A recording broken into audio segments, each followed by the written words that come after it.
I mean, the thing is, I like the direction the offense is going, Hmm. and but I still question why we can't call plays like this no matter who we play. That Thank you. that's my biggest hang up. They call the same offensive game plan, not necessarily play by play, but the same style of offensive game plan this week against the Browns. It's a 27-point win.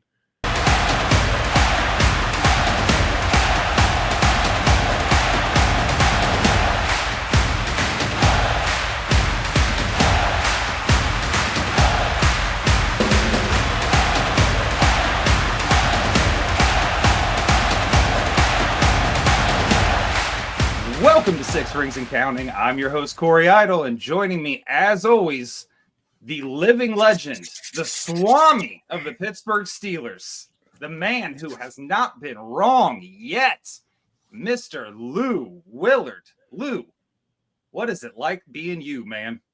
Man, look, I'll tell you what, if I was doing any better, it'd be two of me. And the world damn sure can't stand that. No, I think your wife would be the first to object to that. She don't want this one. No. Yeah, you gonna do two.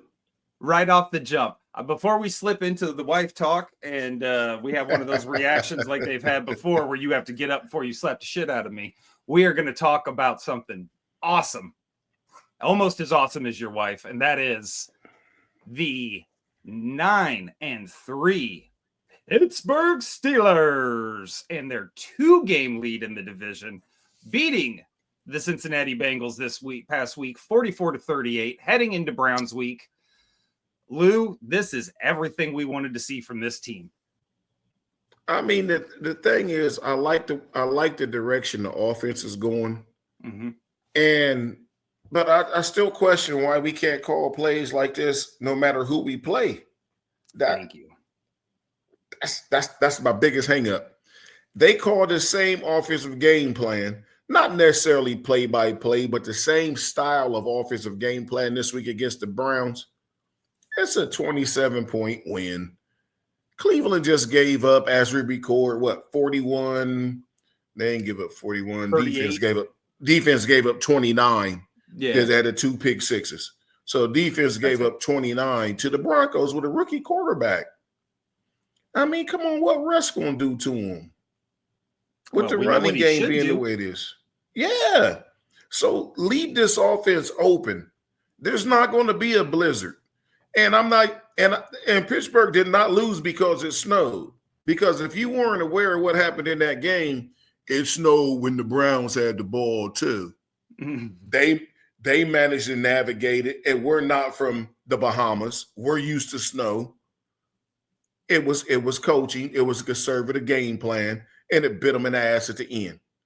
Yep. But guess what? We get back. We get them again back off this effort off the offense. This was Russ's second highest passing total of his career. Dude been in the league 9 years. Russ Crazy. looked fantastic. For the past 2 weeks, we have been complaining that Russ simply didn't understand the assignment in these divisional games. First 2 divisional games looked bad. He looked bad. Eye test, He was failing. This game, and you can say what you want, Browns defense in the snow game, Ravens defense, yeah. Ravens defense, we just saw, they give up points. Oh, yeah. Russ didn't get the assignment. This week, dude got it. And if he continues to play like this, there is no stopping this team. Because that defense was fired up. And this is what I love about the Steelers. And this is what I think separates the Steelers from a lot of other teams. And you can tell me if I'm wrong. Justin Fields, to close this game out, came in, ran the little quarterback sneak off to the side, slid down when he got the first down. Play clock continues to run. Game's over. Yep. The entire Steelers sideline came over to congratulate Justin Fields on a 4-yard quarterback sneak. Yeah, that is absolutely the difference. That is team football right there that you don't see with a lot of other teams these days. Because they know in 2026 who the quarterback is going to be. It's going to be Justin Fields. The quarterback next year is Russell Wilson again. The quarterback in 2026 is Justin Fields. who will only be about 28 years old at that time, maybe 29. I don't know his exact birth date, but that still gives him another 10, 11 years to play for you. Yep. And as long as Mike want to coach, he going to coach. The odds of Pittsburgh missing the playoffs are not missing the playoffs, but Mike having his first losing season, the bets were off the charts. It was astronomical. I mean, you could have made some serious money if he would have failed, or you could have made some serious money if he'd have won. So the people who made that, what they call them, future bets. Yep. If you'd have made the future bet of Pittsburgh not having a losing season, or Mike Tomlin, man, you cash that. You can go ahead and cash that today. It was crazy because the odds were astronomical. I mean, against him, it was wild. I'm like, how the odds that bad? This team isn't that bad. Everybody gave up on Russ. Russ was washed. Russ was done. Russ is soft. Russ is a special player now who needs a special locker room. Yada yada. Sean Payton and the Broncos destroyed his reputation. Sean Payton just didn't like him. That's it. And Russ didn't like Sean Payton. So I'm not going to blame either one of them. And then one of them had to go. And if you bought the coach in, then it's the quarterback that's got to go. Especially since the coach can stay longer than the quarterback in the way things work. The Sean Payton can stay there another 20 years. And to his credit, he's a good coach. I don't think he's as good as he thinks he is, but he's a good coach. But he has that team rolling. They're 8-5 with a rookie quarterback. You can't take that away from them. But they've lost to Pittsburgh, and they would lose to him again because he's not the coach that Tomlin is. You know, and that's going to be his biggest issue is when they get to the playoffs, because they're going to the playoffs. They're getting that wild card spot. It might be 6 or 7, but they're getting one of them because they're already 8-5. I can't see them falling completely apart.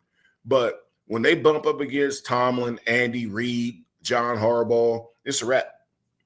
It's a wrap. Yeah, well, let's talk about that real quick because that is definitely something I wanted to bring up. And Lou continues his mastery of the segue.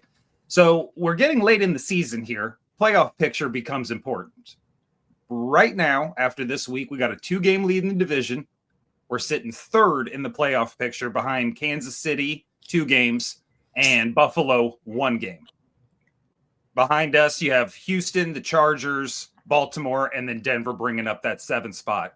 And to Lou's credit, they got a 2-game lead on both the Dolphins and the Colts closing out the season here as we start to wind down. 1 game behind the Bills for that 2nd seed, which is a bye.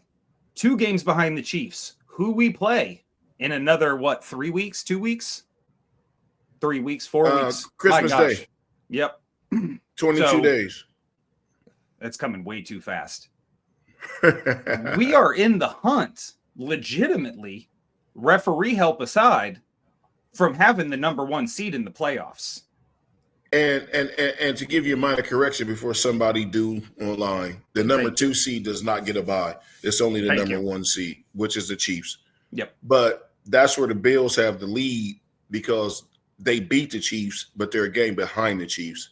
Yep. But mark my words, as we record this, the Chargers will win in Kansas City. And I think that game is Sunday night or Monday night. But the Chargers will beat them.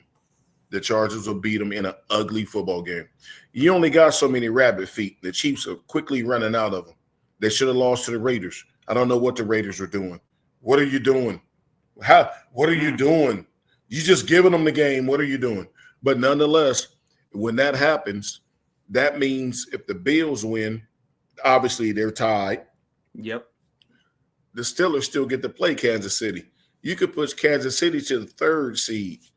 Kansas City, they don't – and it's not because they're not good. It's because they're always in it. They play more football games than everybody else. Those dudes are wearing down. Yep.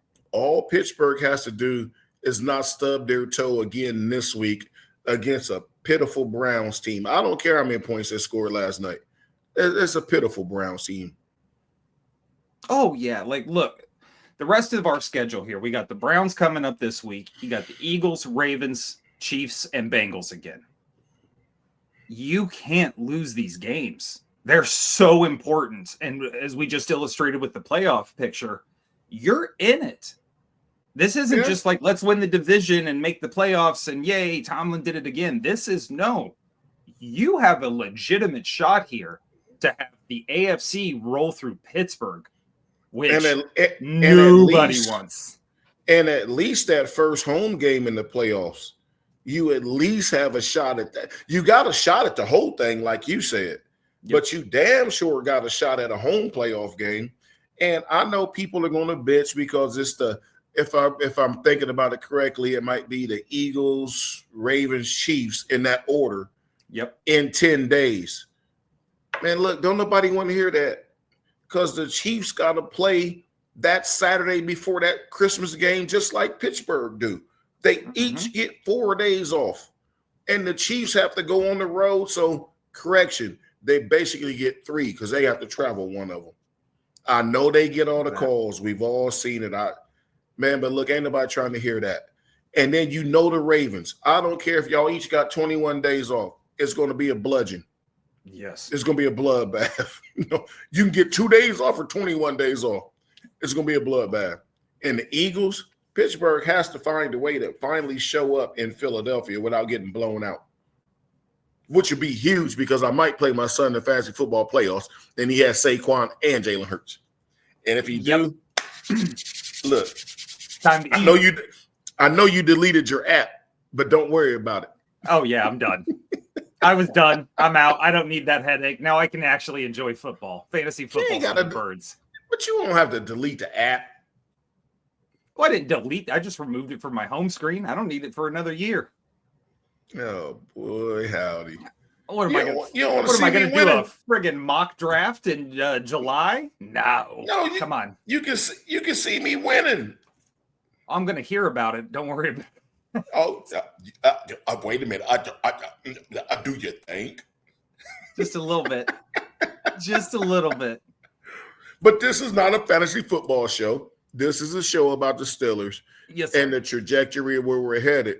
And if Arthur Smith keeps calling offense like this, I know a lot of people was blowing me up on my phone. Man, our defense is terrible. Our defense is terrible.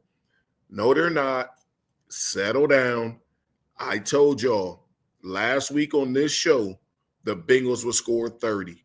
Their offense scored 31. Their defense scored 7 on a terrible missed PI call for a pick 6. But the fact is they didn't call it, so it's a pick 6. Get it. But their offense scored what I thought they would because who has stopped them yet? Well, that's it. You're not that on everybody. You're not taking that offense out of the game, especially in a league that is designed to score points. They want the offense scoring points because it puts butts in the seats. So, of course, this loaded team with one of the best quarterbacks in the league is going to put up points. I don't care who you are. It's just going to happen. And not only does it put butts in the seats, it gets you to Super Bowls, except their defense has let them down.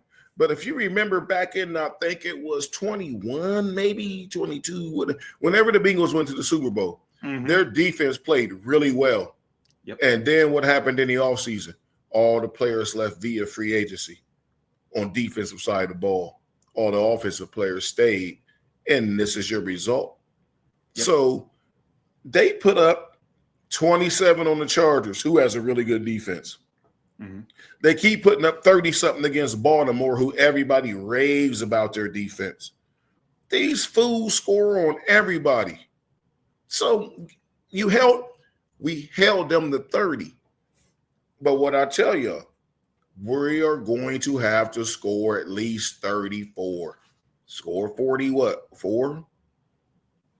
And 37, because we had the defensive touchdown as well. So we still offensively put up 37 points. If Pittsburgh can score 30 points a game going forward, who the hell going to beat them? Correct. Not named Buffalo, because Buffalo going to test you too. That's it. And I think the thing to take away from this is not necessarily that we gave up 38 points or 30 points, whatever. It's more so that look at the yardage. We put up 520 yards on a professional football team. They put up 375 against us. It's below average. They passed for 282 yards. That's right about there. They rushed for 93. They did nothing outside of the normal. We did what we had to do, which is exceed what we have done all season long and actually run with a team that can put up those points. We didn't depend on our defense. We depended on our offense, and that's important. We had 28 first downs compared to their 25. Our third down efficiency finally was 4 for 9. That's fantastic. Yeah. It's a little below 50%, but you're not complaining about that. We had 66 total plays compared to their 57. The most impressive stat I saw, I mean, of course, we won the time of possession again. Mm-hmm. We averaged 7.9 yards a play. That's 8 yards a play. That's why when you look at the third downs, you say, how can you have 44 points? Okay, take the pick six away, 37 points, and only have 9 third downs because you averaged 8 yards a play. That's why you don't have third down. That's all it was. That's if they called a game aggressive, way too many penalties, way too many on both sides, and some of them was ticky-tack both ways. The referees was way too involved into the game. Now, George Pickens, the young man, has got to understand his penalty in the end zone was terrible. It was terrible. Like he just, he ain't shooting nobody. Come on. But he got to understand with his reputation, the referees are watching everything he does. Yep. Everything. Same thing with 24, Joey Porter Jr., JPJ. Baby, they know you got a penchant for grabbing. So that's why they start putting boxing gloves on him in practice so he can't grab. Mm-hmm. You got to understand they're watching every single thing you do. If those two can rein it in, when you got Broderick Jones telling you to cool out, you know you cutting the food. Broderick 100%. Jones. You know you cutting the food when Broderick Jones is trying to calm you down. It makes no sense. But no. The team is on the nice. I like where they're headed, and they're headed in the right way at the right time of the year. Mm-hmm. Because this game Sunday is not going to be easy. It's the Browns. It's never easy. But then the next 3 are brutal. Oh, yeah. And then get to the end, Cincinnati may want to play or may not because they'll already be out. They might be looking to put 60 minutes in and go home. Yeah, they're 2 or 3 games back for the playoff hunt. They got a long shot to get in. Yeah, so, they're one loss from being eliminated. Yeah, they might just start winding it down. And you think the AFC North has talent now. Wait till Cincinnati gets a good draft pick next year. That's just going to be crazy. But they have to be able to stop somebody, though. Well, that's what I'm saying. Everybody's putting at least 30 on. They got to take a defensive player. I mean, if they can sneak 2 defensive players in the first round, that'd be great for them. Yep. But hopefully they can't. And going back, my favorite stat of this game, the Bengals had 3 turnovers, 2 fumbles, which Lou called would be caused Joe Burrow, and the 1 interception thrown by Burrow. We had 1 turnover, and that turnover, even if it's not there was an interception that was not Russ's fault. It was pass interference all the way around. I'm fine with it. Like if that's what you're going to do, that's our 1 mistake of the game. Fine. Yeah, cool that's how. We're sitting here watching it. Everybody's in the living room going off. I said, hold on now. If that's how they're going to call it, let them call it like that. Because remember, we have 24 who going to do that exact same thing, except they didn't call it like that. They called it on him every single time he did it. And he was guilty every single time he did it. It wasn't like they threw bad flags on him. They just missed that one. And it cost you 7 points. It could have changed the outcome of this game. Oh, yeah. But I tell you what, Najee's playing some serious football right now. You talk about a man playing for a contract, 22 playing for a contract. And look, I love it. He had 16 carries, 75 yards, 4.7 average, and 1 tutty. And here's what looks good. If you look at that in the stats, you're like, okay, he had a good game.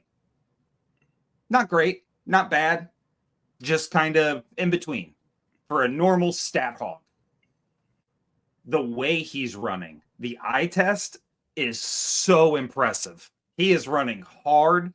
And I think what's fun right now about the Steelers backfield, now that Jalen's healthy, is Jalen Warren and Najee Harris are pushing one another. And they look great. This was the first week Cordell Patterson showed up and really balled out. He ran hard. He ran really hard. But if you just look at Najee's stats, you'll go, oh, he only has 77 yards. Now hold up. He had 4.7 a carry. Totally different than 77 yards. Especially for the type of running he does. He's not these outside scat backs. He's doing those hard runs right through the middle. Exactly. And Cordero came in when Najee got winded early, and he did the same exact thing. And then Jalen Warren played his role.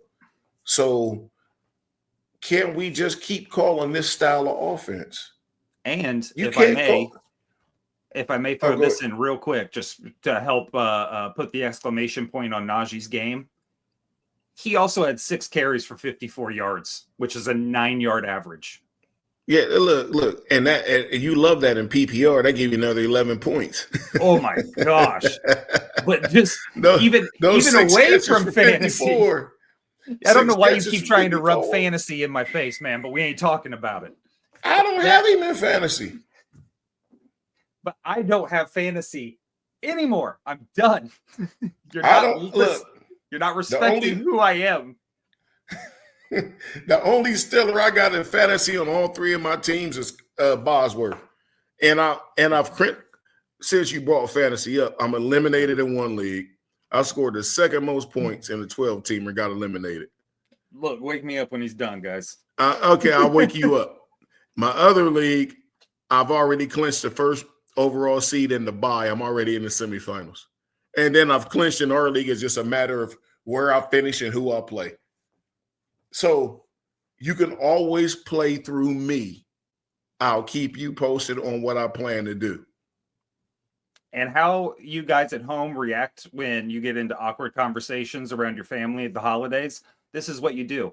So Najee Harris having those 9 catches is massive. Those 6 catches for 54 yards. 654. That is massive for a guy who we all said wasn't going to catch the ball out of the backfield this year. Having him back there, being able to do that, when you get Jalen in there, or even Cordero to that point, because they each had 4 and 3 catches respectively, the defense has to react a little bit different.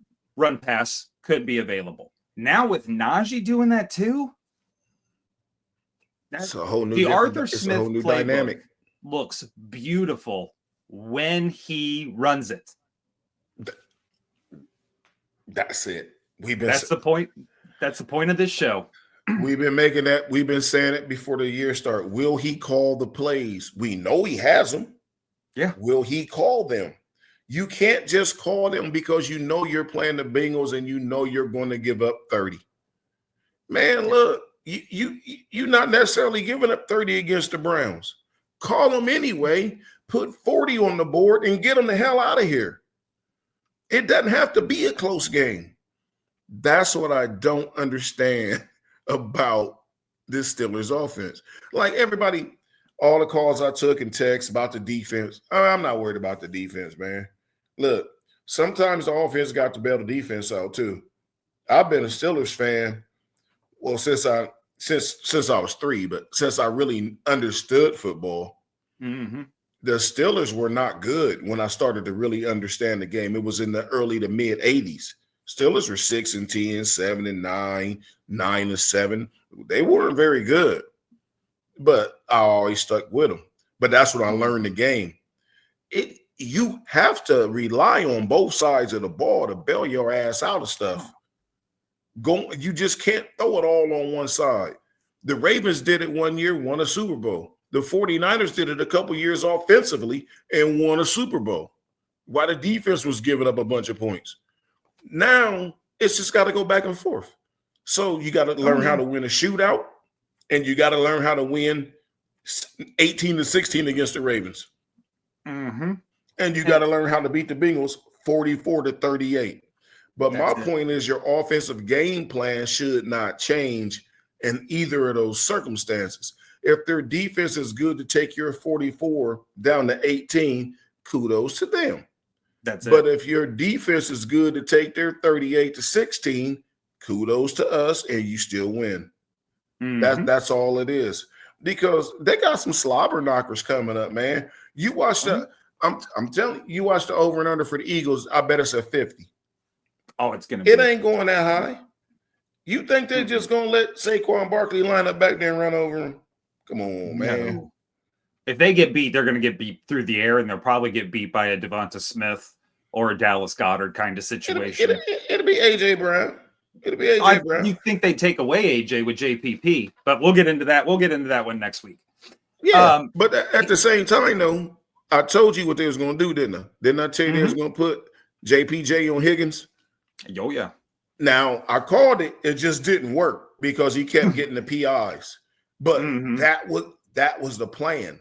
I mean, it ultimately worked because we won, but the plan could be executed better.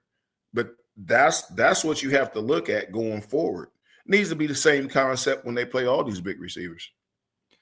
Oh, 100%. And to lose credit about the offense, Russell Wilson completed 29 passes. He completed those to 10 different receivers. That is what we wanted to see coming into the season out of the Arthur Smith system. Just this variety of open men. I mean, our leading receiver, again, we talked about this. Our two leading receivers each had 6 catches, Pat Freiermuth and Najee Harris. Yardage-wise, it was Pickens, of course. He's always going to be up there because he's doing the deep stuff. But, I mean, the guys that are catching the ball are exactly what you expect from a run-heavy, play-action style offense. Yep, that's it. You're not building bombs. You could have made so much money on this game if you'd have said, I will bet you anything that Russell Wilson would have more completions than Joe Burrow. Everybody would have took that bet. They said Burrow would have more completions. Russell Wilson had one more completion. One more. That's crazy. If you can do that against these guys, and with the style that they play compared to what you play, it's almost guaranteed to be a win. But I mean, we're set going into this week, which we really didn't talk about. But the Browns, that's a whooping. I'm not worried about what happened last time. What is there to talk about? We've played them once. We didn't show them anything. You're now in the hunt. If you guys don't put a mollywhopping on these kids, I don't know what to tell you. This game, in my prediction, I'm going to say 38-24. Oh, you think the Browns going to get 24? I think I'd have said 31-16 just because of how much the Browns are going to throw it. Because they're going to throw it. Because they can't run it. They can't run it. I think they threw it 55 times last night or whatever crazy number was. But that means he's going to throw something to us. And if you haven't seen it, folks, please go look at what's his name, the quarterback? Jameis Winston's. Yep. Yeah. Go look at his post-game interview. That dude's wild. We'll talk about it after the show, but y'all please go dial that up. My Lord, that crazy. He's wild. He's out there. He's wild. And speaking of out there, I'm going to let Lou go because he's got to go chase down some Steelers and start hounding them for all the things they're doing wrong. Mike, I know you're listening. Your call with Lou's coming up next. Lou Willard, I'm Corey Idle.